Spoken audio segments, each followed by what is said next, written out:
Ils étaient une trentaine à prendre part à la mission économique organisée par le Monaco Economic Board à Tel Aviv.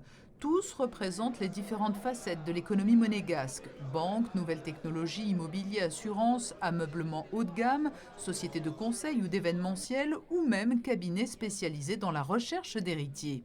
À l'issue d'une présentation des spécificités de chacun des pays, c'est en tête-à-tête que se sont poursuivis les échanges. C'est là toujours l'un des temps forts des missions organisées par le MEB, les incontournables B2B traduisés business to business, une sorte de speed dating avec pour objectif de trouver des interlocuteurs pouvant devenir, dans un délai de temps plus ou moins rapide, des partenaires d'affaires. On essaie de trouver quelqu'un avec lequel travailler, avec lequel partager des idées, des projets et pourquoi pas commencer de nouvelles relations entre les deux pays. C'est un pays très avancé, très important. Et nous aussi, à Monaco, on est très petit, mais on a notre petite puissance.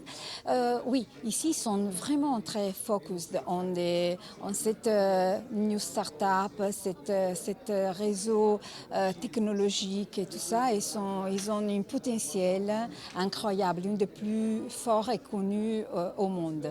Certains sont des habitués de ce type de mission, à l'image de Stéphane Giacardi, le président délégué de la Société monégasque d'électronique.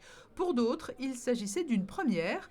David Garbarino a créé avec son papa une entreprise qui produit et commercialise du mobilier haut de gamme. C'est vrai qu'on s'est inscrit récemment en fait, au MEB et c'est la première fois que je pars avec la délégation.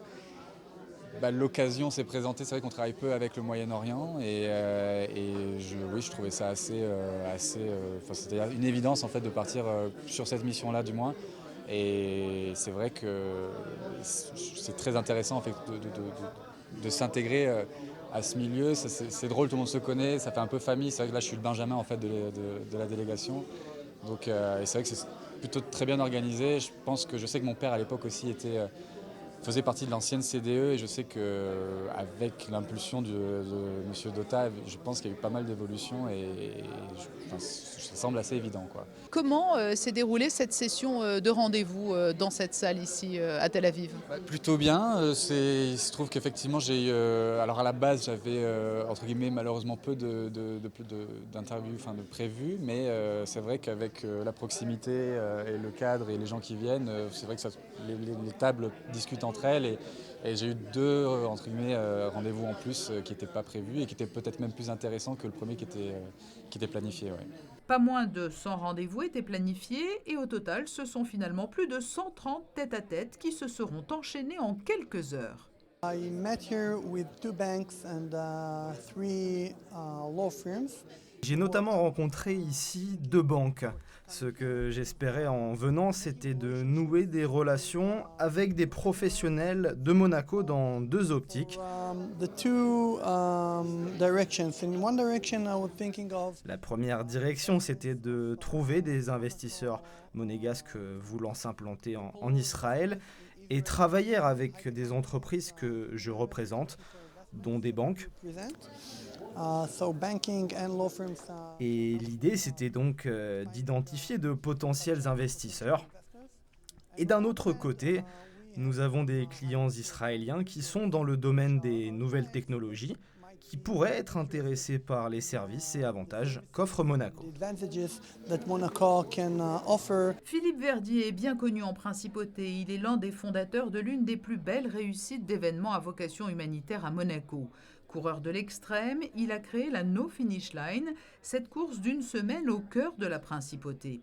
Depuis, le concept s'est exporté à Paris, Oslo ou Athènes et l'objectif est aujourd'hui de conquérir Tel Aviv à l'horizon 2018. On est là juste pour conseiller et accompagner les personnes qui sont susceptibles d'en organiser une à Tel Aviv. Et justement, j'ai profité de ce voyage et de cette mission économique pour rencontrer des personnes, dont une qui a travaillé précédemment à Monaco, qui connaît bien la No Finish Line et qui a envie, après s'être installée il y a 1 an ici à Tel Aviv, de faire quelque chose de relativement important sur Tel Aviv et s'engager aussi dans l'humanitaire.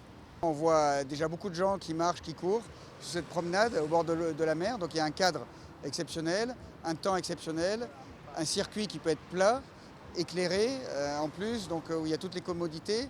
Donc déjà, on a un très bon cadre pour commencer à travailler. Pour Haïm Fresco, le gérant d'Espresso Monte Carlo, les échanges auront également été fructueux. Pas encore de contrat ferme signé, mais de belles promesses d'avenir. Il a rencontré le responsable de l'une des plus grandes chaînes de pâtisserie d'Israël et dont l'ambition est à terme d'ouvrir sur le même modèle une chaîne de café qui pourrait mettre à l'honneur les produits représentés par Haïm Fresco.